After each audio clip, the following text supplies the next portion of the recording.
আমি আমার অল্প সময়ের ভিতরে আমি সেই ঈমান ভঙ্গের কারণগুলো আপনাদের সামনে ব্যক্ত করব।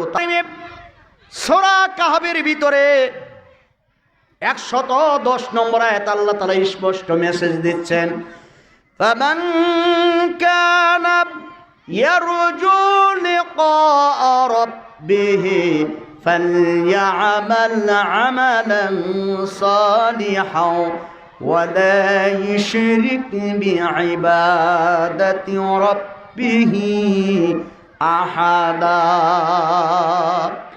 আল্লাহ রাব্বুল আলামিন দুনিয়ার মানুষদেরকে বলে দেন, ও দুনিয়ার মানুষেরা, যে ব্যক্তি চায় আল্লাহর সাথে কথোপকথন করবে, আল্লাহর সাথে সাক্ষাৎ করবে, পরকালে আল্লাহর সাথে দিদার লাভ করবে, আল্লাহর সাথে বন্ধুত্ব স্থাপন করবে, সেই ব্যক্তির প্রথম সত্য হলো ওই ব্যক্তি যেন আল্লাহর সাথে কাউকে যেন শরীক না করে, আল্লাহর সাথে যেন অন্য কাউকে যেন শরীক না করে।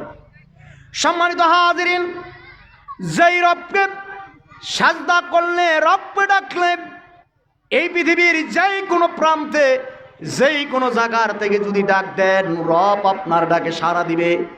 কিন্তু রবের সাথে যদি শরীক স্থাপন করেন, রব আপনার ডাকে কোনোদিন সাড়া দিবে না। সম্মানিত হাজিরিন, বিশ্বনবী মুহাম্মদুর রাসূলুল্লাহ সাল্লাল্লাহু আলাইহি সাল্লাম মসজিদে নববীতে বসা, সাহাবায়ে কেরামও বসা, সাহাবায়ে কেরাম রাদিয়াল্লাহু তাআলা আজমাইন তারা আল্লাহর রাসূলকে বললেন, ও আল্লাহর রাসূল, অনেক দিন যাবত এই ভূমিতে বৃষ্টি হয় না, অনাবাদি জমিন, ফসল হচ্ছে না, রৌদ্রে, প্রচন্ড রৌদ্রের কারণে। ও মদিনার বুলবুলি, কেমনে তোমায় রই বলি, ও মদিনার বুলবুলি, কেমনে তোমায় রই বলি। দিন কাটে আর, দিন কাটে আর, রাত কাটে তোর বেদনায় রই বলি। বালাগাল উলা বিকামালিহি কাশাফাত দুজা বিজামালিহি হাসনাত জামিউ খিসালিহি সাল্লু আলাইহি ওয়া আলিহি। আমার ভাই মফিজুল ইসলাম উপস্থিত রয়েছেন, এলাকার গণ্যমান্য পিত্ত সমতুল্য মুরব্বিয়ানে কেরাম, আপনারা এই মাদ্রাসাকে হৃদয় দিয়া, ভালোবাসা দিয়া আপনারা এত দূর পর্যন্ত আগায় আনছেন। আমার মা বোনেরাও সকাল থেকে এই পর্যন্ত দিনের কথাগুলো শুনলেন। এই জন্য আল্লাহর দরবারে শুকর আদায় করি যে রব্বে কারিম আমাদের সকলকে কোরআনের মজলিসে বসার তৌফিক দান করলেন, আমাদেরকে মুসলমান করেছেন। এই আহ্বান ডেকে আল্লাহর কাছে শুকর আদায় করি, সকলে বলি আলহামদুলিল্লাহ। আল্লাহর শুকর আদায় করবেন। আল্লাহর শুকর কেন আদায় করবেন? রব, এই রব কাকে বলা হয়? রবের স্বীকারোক্তি কিন্তু প্রতিনিয়ত আমরা নামাজের মধ্যে দিয়ে আসছি। কি বলি? ইয়াকা না'বুদু ওয়া ইয়াকা নাস্তাঈন। হে আল্লাহ, তোমার ইবাদত করি, তোমার জন্য চাকরি করি, তোমার জন্য ব্যবসা করি, তোমার জন্য পৃথিবীতে রাজনীতি করি, ওয়া ইয়াকা নাস্তাঈন, এবং তোমার কাছে সাহায্য প্রার্থনা করি।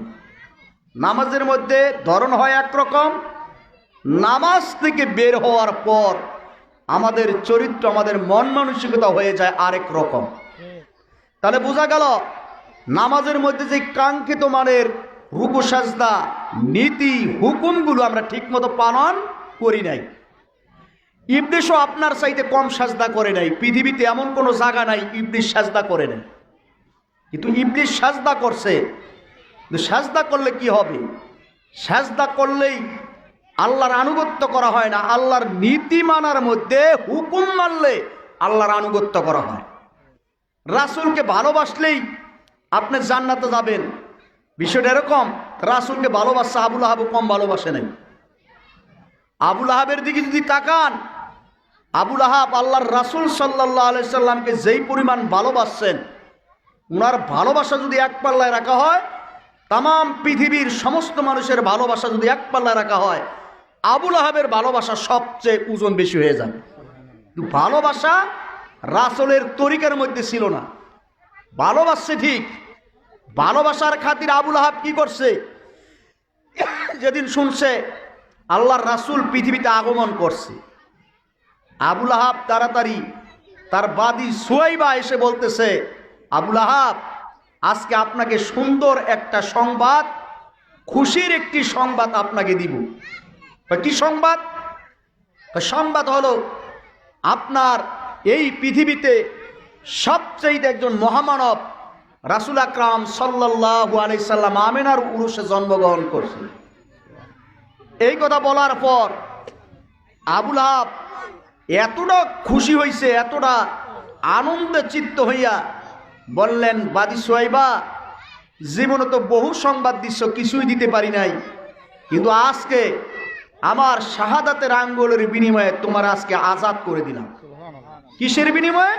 নবী পৃথিবীতে আসছে, সেই আগমনের বার্তা খালি শুনাইছে।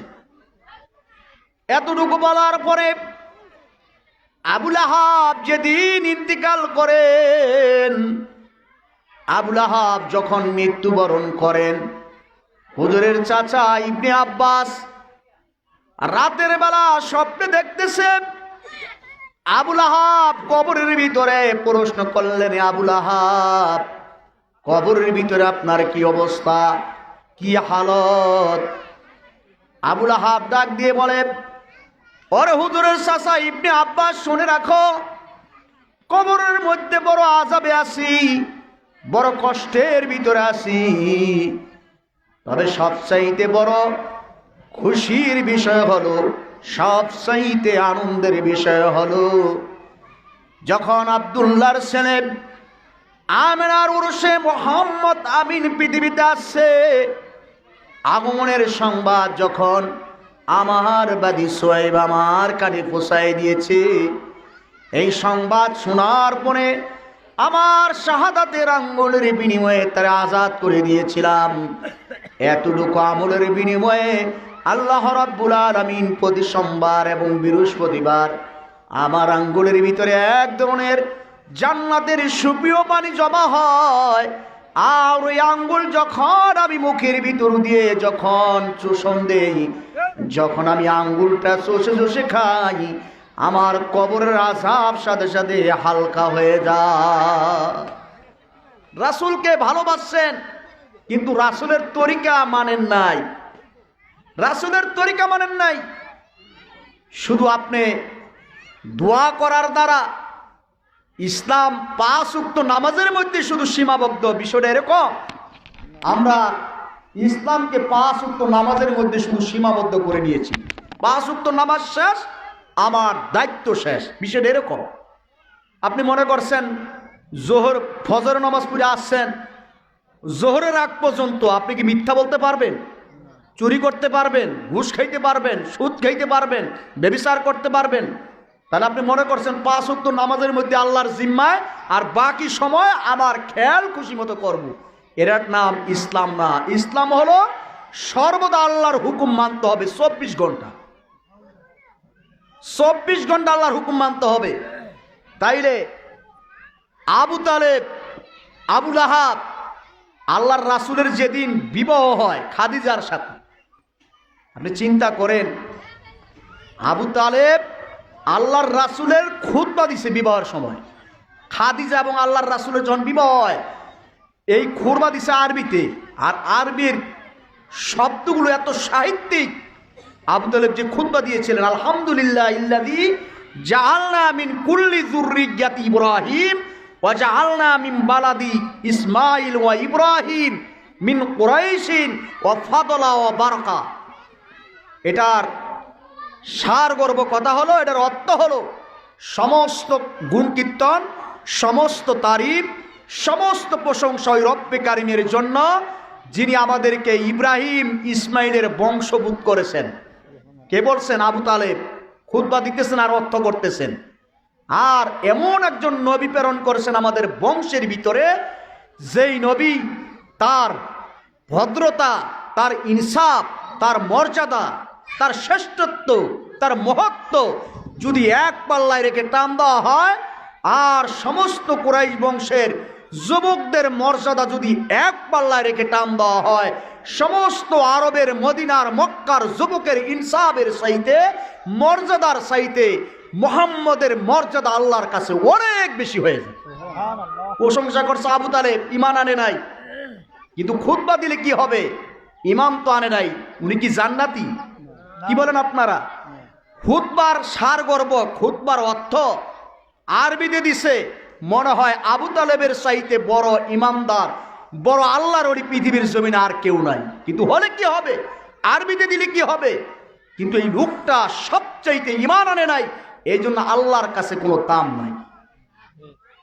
আপনি মনে করেন সংখ্যা নাই, জিরো যদি কোটি কোটি লাগান, বিলিয়ন বিলিয়ন লাগান, ট্রিলিয়ন ট্রিলিয়ন লাগান, ওই জিরোর দাম নাই।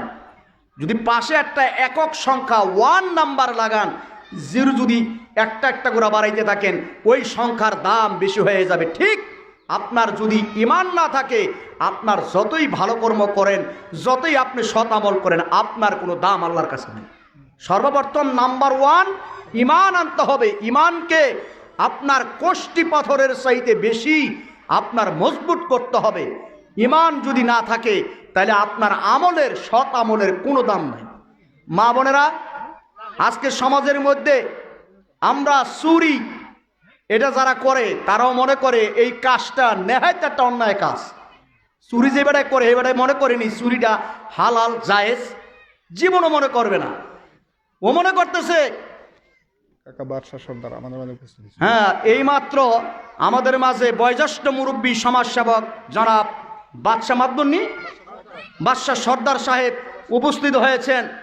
আল্লাহ তাকে হায়াতের মধ্যে বরকত দান করুক, আল্লাহ তাকে সুস্থ রাখুক, সকলে বলে আমিন। আমি যেই কথা আমি বলতেছিলাম, ঈমান যদি না থাকে, আপনার আমল, আপনার কোনো কিছু আল্লাহর কাছে কবুল হবে না। যেমনভাবে বলতেছি, যে কথা আমি বলতেছিলাম, ইবলিস কিন্তু সারা পৃথিবীতে এমন কোনো ক্ষুদ্র জায়গা নাই যেখানে সাজদা করে নাই। কিন্তু সাজদা করলে কি হবে? সে আল্লাহর হুকুম মানে নাই।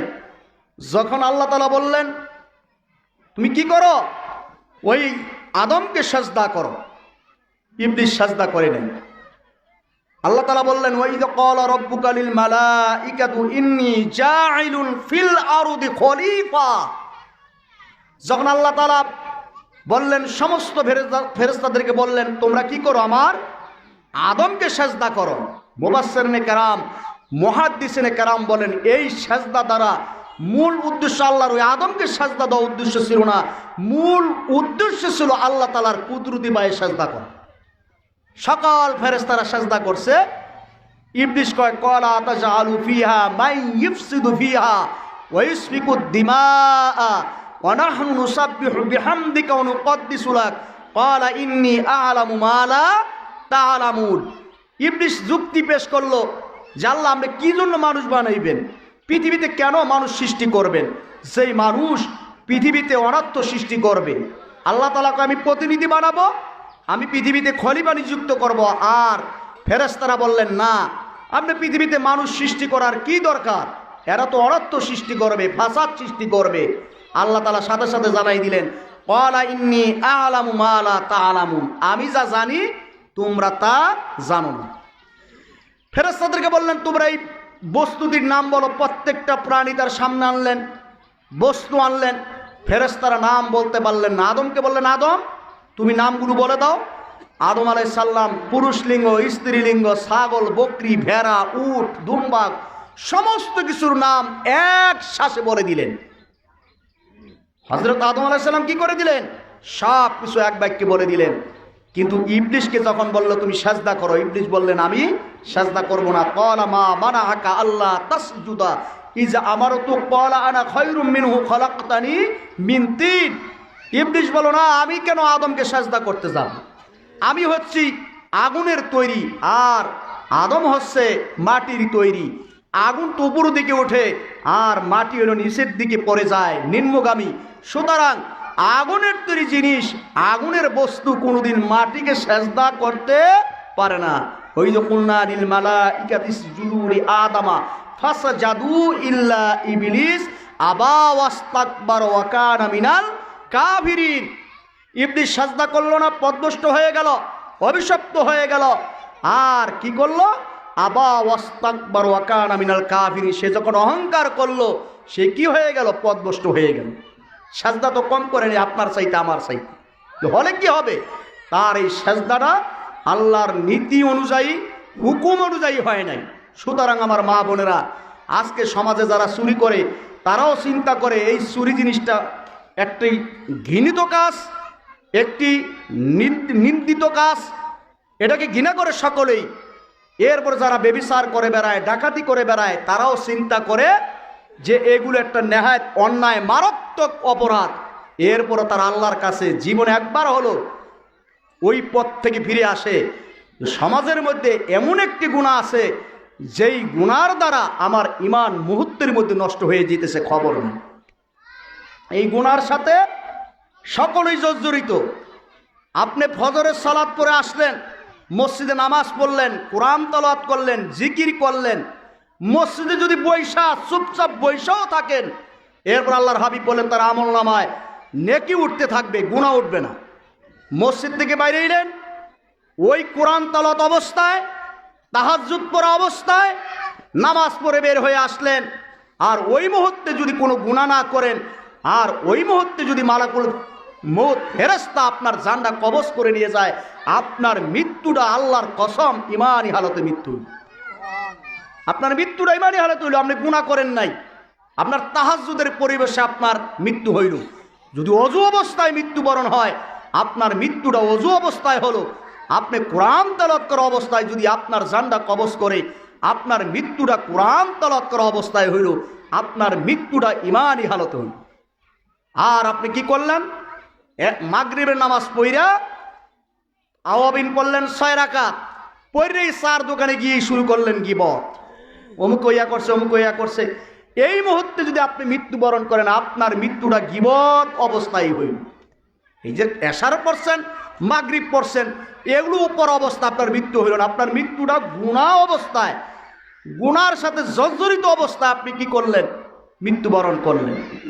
এই জন্য সমাজের মধ্যে আমরা সেই গুনার সাথে সব সবাই সংশ্লিষ্ট থাকি, অজান্তে, মনের অজান্তে এমন কিছু কাজ করি সওয়াবের আশায়, কিন্তু হয়ে যাইতেছে আল্লাহর সাথে শরীক, আল্লাহর সাথে অংশীদারিত্ব করলাম, আপনার ঈমান শেষ।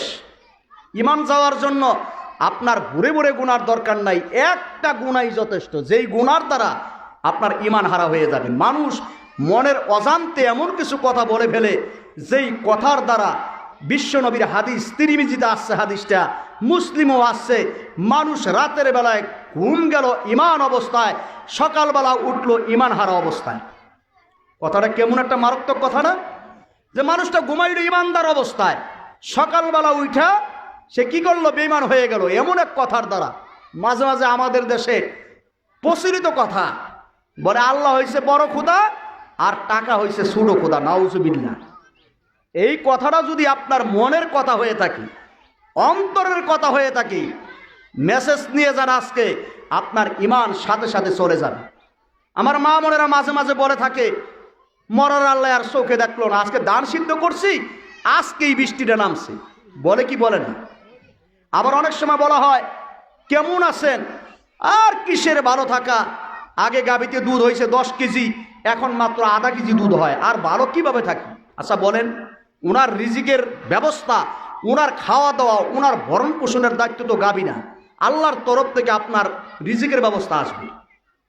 আল্লাহ রাব্বুল আলামিন পবিত্র কোরআনে ইরশাদ করেন, ওয়ামা মিন দাব্বাতিন ফিল আরদি ইল্লা আলাল্লাহি রিজকুহা। ও রাব্বুল আলামিন বলেন, পৃথিবীতে জল এবং স্তনে এমন কোনো প্রাণী নাই, এমন কোনো পাখি নাই যার রিজিকের ব্যবস্থা আমি আল্লাহ রাব্বুল আলামিন করি নাই। শুধু কি তাই নয়, কবি বলেন আকেবা মুরগি হাওয়ামা হিদাহাত বন্দেগারা দৌলতে শাহিদাহাত। কবি বলেন মহাশূন্যে যখন পাখি উড়াল দিয়ে চলে যায়, পাখিরও নিজের জানা নাই পাখি কোথায় যাবে। ডানা দুটো উঁচু করিয়া পাখি যখন বিচরণ করতে থাকে, আল্লাহ রাব্বুল আলামিন বলেন ক্ষুধার্ত পাখিকে সন্ধ্যার আগে তার পেট ভরিয়া তার গন্তব্যস্থলে পৌঁছাই দিই। সুবহানাল্লাহ। ক্ষুধার্ত পাখি যখন পৃথিবীর বুকে বিচরণ করে, পাখিরও জানা নাই কোথায় যাবে, শূন্যে উঠতে থাকে পাখি। আর এই পাখিটাকে মহাশূন্যে উড়ানোর পরে উড়ন্ত পাখির পেটটা ভরাইয়া সন্ধ্যার আগে তার গন্তব্যস্থলে তার সেই বাসায় অভিষ্ট লোককে পৌঁছায় দেয়। সেই রব্বুল আলামিন আপনার আমার রিজিকের ব্যবস্থা করেন কি করেন না বলেন? সম্মানিত হাজিরিন, রব শুধু রব, এমন রব রব্বুল আলামিন বলেন আলহামদুলিল্লাহি রব্বিল আলামিন। রব এমন রব, যখন যাহা দরকার, যতটুকু প্রয়োজন, রবের কাছে হাত তুলতে দেরি, আপনার কাছে কাঙ্ক্ষিত মানের বস্তু পৌঁছতে দেরি করেন না। তিনি হলেন রব। আলহামদুলিল্লাহি রব্বিল আলামিন। আলম হচ্ছে এক বচন, আলামিন হচ্ছে বহু বচন। আলমের বহু বচন যদি আলামিন হয়, তাইলে শুধু একটা পৃথিবীর স্রষ্টা নন, তাইলে শুধু একটা আসমানের স্রষ্টা নন, তিনি হচ্ছেন বহুমাত্রিক জগতের স্রষ্টা। আমরা বলি 18,000 মাখলুকত, মুফাসসিরিনে কেরাম বলেন 18,000 মাখলুকত নয়, 18,000 জগৎ আছে। যেই জগতে বিজ্ঞানীরা আজ পর্যন্ত এমন এক জগৎ আছে যেই জগৎ সম্পর্কে বিজ্ঞানীদের মাথাই ধরে না। এমন এমন জগতের মালিক হচ্ছেন রব্বে কারিম। পৃথিবীতে এমন একটি পাখি আছে যেই পাখি 6 মাস আকাশে উড়ে, আবার 6 মাস পর উপর থেকে ডিম দেয়, ডিমটা মাটিতে পড়ার সাথে সাথে বাচ্চা ফুটে। সুবহানাল্লাহ। এই পাখিকে আল্লাহ রাব্বুল আলামিন মহাশূন্যে ডানা বিস্তীর্ণ করে আকাশে উড়তে থাকে, তারও রিজিকের ব্যবস্থা করতেছেন, হাতির রিজিকের ব্যবস্থা করতেছেন। এরপরও আমরা আল্লাহর প্রতি, আল্লাহরে ডাকি ঠিক, আল্লাহরে আমরা রব বইলা ডাকি ঠিক, কিন্তু নামাজ পড়ার সময় রবকে ডাকি। নামাজ পড়ে বের হওয়ার পর আমাদের চিন্তাধারা, আমাদের তাকুল, আমাদের ভরসা তখন আল্লাহর উপরে থাকে না। আমাদের চিন্তা চেতনা, যদি কোনো বাচ্চা অসুস্থ হয়ে যায়, তাড়াতাড়ি আমরা মাজারে নিয়ে যাই, কথা ঠিক কিনা? মাজারে নিয়ে যাই, সন্তান হয় না, আপনি আল্লাহর কাছে চান, কিন্তু মাজারে গিয়া সাজদা দিয়া সন্তান কামনা করেন। তাইলে আমরা কার ইবাদত করতেছি? গায়রুল্লাহর ইবাদত করতেছি। তাহলে আমাদের ইমানই তো এখানে গরমিল হয়ে গেল।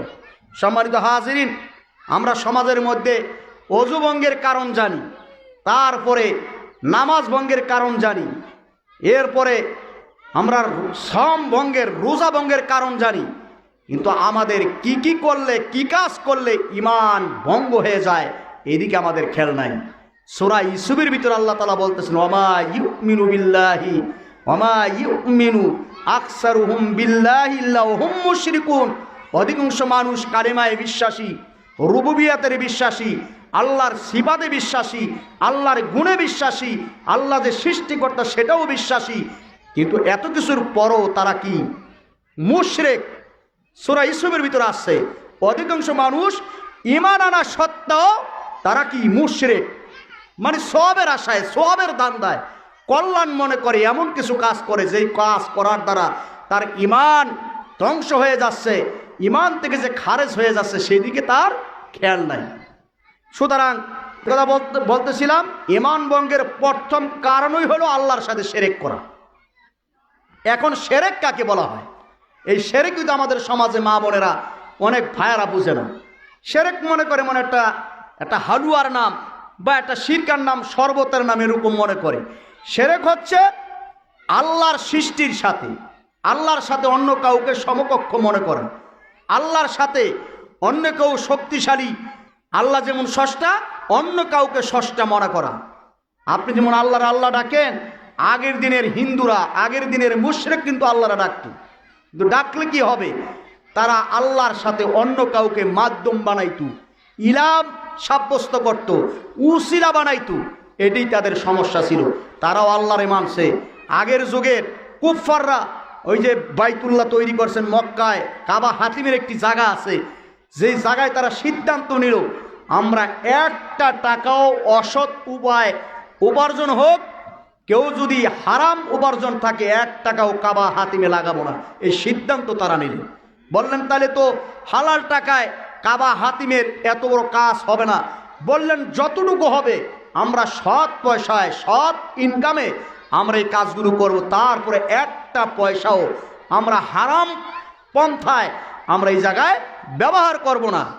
কিন্তু তারা এতটা সৎ ছিলেন, কিন্তু সৎ থাকার পরও তাদের সমস্যা ছিল, তারা আল্লাহর সাথে শিরক করতেন। কোরআনে আসছে মা না'বুদুহুম ইল্লা লিয়ুকাররিবুনা ইলাল্লাহি যুলফা। তারা বলে তো আমরা আল্লাহর ইবাদত করি, আমরা আল্লাহকে স্বীকার করি, আল্লাহর অস্তিত্বকে স্বীকার করি, আল্লাহর গুণকে স্বীকার করি, আল্লাহর ক্ষমতাকে স্বীকার করি। কিন্তু তাদের সমস্যা ছিল, তারা বলে আমরা ওই দেবদেবীর পূজা করি না, আমরা তাদেরকে ইলা বানাই না, আমরা পাথরকে আমাদের স্রষ্টা বানাই না। তাদের একটি লক্ষ্য উদ্দেশ্য ছিল এই পাথরের পূজা করি এই জন্য তারা আমাদেরকে আল্লাহর সাথে কি করবে, মিলিয়ে দিবে, সম্পর্ক স্থাপন করাই দিবে, আল্লাহর সাথে আমাদের সম্পর্ক গাঢ় করবে, এটাই ছিল তাদের লক্ষ্য উদ্দেশ্য। কিন্তু এরপরও তারা যদি মুশরিক হইতে পারে, তারা যদি কাফের হইতে পারে, তাহলে আপনি আমি কি করতেছি একটু জীবনের সাথে কোরআন হাদিসের মাপকাঠিতে একটু তুলনা করেন তো, আপনার আমার ইমানটা কোথায় আছে? তারা যদি, তাদেরকে বলা হলো তোমরা পাথর পূজা করে কেন, তোমরা এই পাথর গিলা বানাও কেন, তোমরা এই তুলসী গাছকে স্রষ্টা বানাও কেন, তারা বলছে আমরা এগুলোর স্রষ্টা বানাই না, এদেরকে আমরা সেজদা করি, এদেরকে আমরা মাধ্যম বানাই, শুধু তারা আমাদের কি করবে, আল্লাহর সাথে সম্পর্ক স্থাপন করাই দিবে, আল্লাহর সাথে আমাদের দিদার লাভ করাই দিবে। কিন্তু আল্লাহ রাব্বুল আলামিন কুরআনুল কারীম জমিন সৌসের হয়ে গেছে। ও আল্লাহর রাসূল, আপনি যদি আল্লাহর কাছে একটু পানা চাইতেন, আল্লাহর কাছে দোয়া করতেন, তাহলে আল্লাহর রাসূল দোয়া করলে আমাদের এই বিশ্বাসে এই জমিনে বৃষ্টি নাজিল হবে। আল্লাহর রাসূল হাত উঠাইয়া দোয়া করলেন, হাত নামাইতে দেরি, রহমতের বৃষ্টি নাজিল হইতে দেরি হয় না। বৃষ্টি হলো, জমিন উর্বর হলো, যখন রহমতের বৃষ্টি দ্বারা জমির উপরে পড়ল, জমিতে ফসল ফলানোর উপযোগী হলো, সাহাবায়ে কেরাম মনের আনন্দে উৎপন্ন হয়ে বলতে লাগলেন, এক সাহাবী বলে ফেললেন, আজকের যে বৃষ্টি, আজকের যে রহমতের বাড়ি দ্বারা মনে হয় ওই আকাশের একটি তারকার কারণে হয়েছে। আল্লাহর রাসূলের চেহারা মলিন হয়ে গেল। কোন সাহাবী বলেছ ওই তারকার কারণে বৃষ্টি হয়েছে? যারা বিশ্বাস করেছ, যারাই তার কথায় মত দিয়েছ, যারাই তার কথাকে সার্টিফাই করেছ, প্রত্যেকের ঈমান নাই, নতুন করে কালেমা পড়ো, আবার মুসলমান হও। চিন্তা করছেননি? শুধু একটা তারকার মাধ্যম বানাইছে। আমাদের উসিলা হবে, 3টা উসিলা দিয়া মানুষ পৃথিবীতে দোয়া করতে পারে। 1 নম্বরে নিজে যদি মুত্তাকি হয়, আমল হয়, ওই আমলের বরাত দিয়া আল্লাহর কাছে দোয়া করতে পারে। 2 নম্বরে জীবিত ব্যক্তির নাম দিয়ে আল্লাহর কাছে দোয়া করতে পারে। জীবিত মুত্তাকি তাকওয়াশীল ব্যক্তি যদি হয়, তার নাম দিয়া দোয়া করতে পারে। 3 নম্বরে আল্লাহর গুণবাচক নামের বড়াই দিয়ে আল্লাহর কাছে দোয়া করতে পারে। কিন্তু আজকে আমরা জীবিত মুত্তাকি মানুষ ছেড়ে দিয়ে আমরা কি করি, যারা মৃত্যুবরণ করছে, যারা সবচাইতে অসহায়, আল্লাহর রাসূল বলছেন মৃত্যু ব্যক্তিরা সবচাইতে অসহায়। যেমন লঞ্চ ডুবে গেলে, জাহাজ ডুবে গেলে যে ব্যক্তি সাঁতার জানে না সে যেমন অসহায়, মৃত্যু ব্যক্তি তার চাইতে বড় অসহায় থাকে। সে তো নিজে নিয়ে অসহায়, তাহলে আপনারা কি উপকার করবে? এই জন্য আমরা কি করব? হুজুরের চাচা ইবনে আব্বাস জীবিত, আল্লাহর রাসূল মৃত্যুবরণ করছে, রওজার পাশে এক সাহাবী দোয়া করতেছেন ইবনে আব্বাসের বরাত দিয়া, আল্লাহর রাসূলের বরাত দিয়া দোয়া করেন নাই, কারণ আল্লাহর রাসূল মৃত্যুবরণ করছেন। আর হুজুরের চাচা ইবনে আব্বাস জীবিত মুত্তাকি ব্যক্তির নাম ধরে ইবনে আব্বাস দোয়া করতেছেন। আপনার আমল যদি থাকে নেক আমল, সে আমল দিয়ে আল্লাহর কাছে দোয়া করবেন, এতে কোনো দূষণীয় না। একবার বনি ইসরাইলের 3 ব্যক্তি একটা গর্তের ভিতরে আটকা পড়ছে, হাঁটতে হাঁটতে সুড়ঙ্গ পথ, চলতে চলতে সামনের দিকে যখন অগ্রসর হলেন, ওই গর্তের ভিতরে একটা পাথর পড়ে গেছে। পাথর মানে ঢাকনা পড়ে গেছে। এখন 3 জনের একজনও বের হইতে পারতেছে না। 3 জন বড় অসহায়। এদের ভিতরে একজন বললেন, আল্লাহ, জীবনে তেমন কিছু নেক আমল করতে পারি নাই, তেমন কোনো ভালো কাজ আমার নাই, সৎ আমল আমার নাই। আল্লাহ, জীবনে একটা নেক কাজ করছি, সেটা হলো আমার বাড়িতে একজন রাখাল ছিল, সেই রাখাল আমার উট চড়াইতো, উটগুলো লালন পালন করত। রাখাল একদিন তার মনে বলে আমার পারিশ্রমিক নিতে তার মনে নাই, চলে গেছে। অনেক দিন পরে এসে বললেন, মনিব, আমি তো আমার টাকা রেখে আসছি, আপনার কাছে রেখে গিয়েছিলাম, মনে বলে নিতে মনে নাই, আপনি আমার সেই পারিশ্রমিকগুলো দিয়ে দেন। মনিব তাকে হাতের ইশারায় সম্বোধন করে বললেন, ওরে রাখাল, তুমি যদি পারিশ্রমিক নিতে চাও, ওই যে আমার রাখালের ভিতরে যেই করা উট আছে, সব উটগুলো তোমার পারিশ্রমিকের ফসল। রাখাল বলে, আমার সাথে কি ঠাট্টা করতেছেন নাকি, বিদ্রুপ করতেছেন নাকি? এই উটগুলো আমার হবে কি করে? আপনি আমাকে ওই উটের ওই আস্তাবলের দিকে কেন আমাকে নজর করালেন, কেন আমাকে ইশারা করলেন? তখন মনিব বললেন, তুমি যে টাকাগুলো আমার কাছে জমা করে রেখেছ, আমানত রেখেছ, সেই টাকা দিয়া উট কিনছি, উটের বাচ্চা এগুলো তোমার, সব তোমার। ওই রাখাল খুশি হয়ে গেছে, আল্লাহ, আমার এই আমলটা, এই ক্ষুদ্র আমলটা যদি তোমার কাছে পছন্দনীয় হয়ে থাকে, আল্লাহ, তুমি গর্তের সেই পাথরটা একটু সরাইয়া দাও। আল্লাহর কুদরতি হাত দ্বারা ফেরেশতার মাধ্যমে ওই পাথর কিঞ্চিত পরিমাণ একটু জায়গার থেকে সরে গেল। দ্বিতীয় ব্যক্তি দাঁড়িয়ে বললেন, আল্লাহ, জীবনে তেমন কোনো আমল করতে পারি নাই, ভালো কোনো কাজ নাই, তবে আল্লাহ একটা আমল করছি। আমার মা বাবা বড় বৃদ্ধ ছিল, আমি গাভী লালন পালন করতাম। সর্বপ্রথম গাভীর দুধটাকে যখন দহন করতাম, এই দুধ আমার মা বাবাকে খাওয়াইতাম, তারপরে বাকি দুধগুলো বিক্রি করতাম। আমার এই কামারির ভিতরে একটা ভাগ আমার মা বাবার জন্য খরচ করতাম, আরেকটা ভাগ আমি আল্লাহর রাস্তায় ব্যয় করতাম, আরেকটা ভাগ আমার পরিবারের জন্য খরচ করতাম। আর রাতের 3টা ভাগ করতাম, একটা ভাগ আমার মায়ের খেদমতের জন্য আমি গোলাম নিয়োজিত ছিলাম, আর দ্বিতীয় ভাগ আমি আল্লাহ তোমার সন্তুষ্টির জন্য তাহাজ্জুদ করেছি, আমলে কাটাইয়ে দিতাম। আর রাতের 3য় অংশে আমি একটু আরাম করতাম। আল্লাহ, এই কাজটা যদি তোমার কাছে পছন্দ হয়, তোমার কাছে যদি কল্যাণ মনে হয়, তাহলে তুমি গর্তের দিকে একটু পাথরটা সরাইয়া দাও। আল্লাহ রাব্বুল আলামিন তার এই প্রতীকের দোয়া কবুল করে পাথরটাকে একটু সরাই দিলেন। সুবহানাল্লাহ, পাথরটা সরে গেল। 3য় ব্যক্তি দাঁড়ায় গেলেন, আল্লাহ, তেমন কিছু ভালো কাজ করি নাই, তেমন কিছু সৎ আমল করতে পারি নাই, তবে একটা আমল করেছে।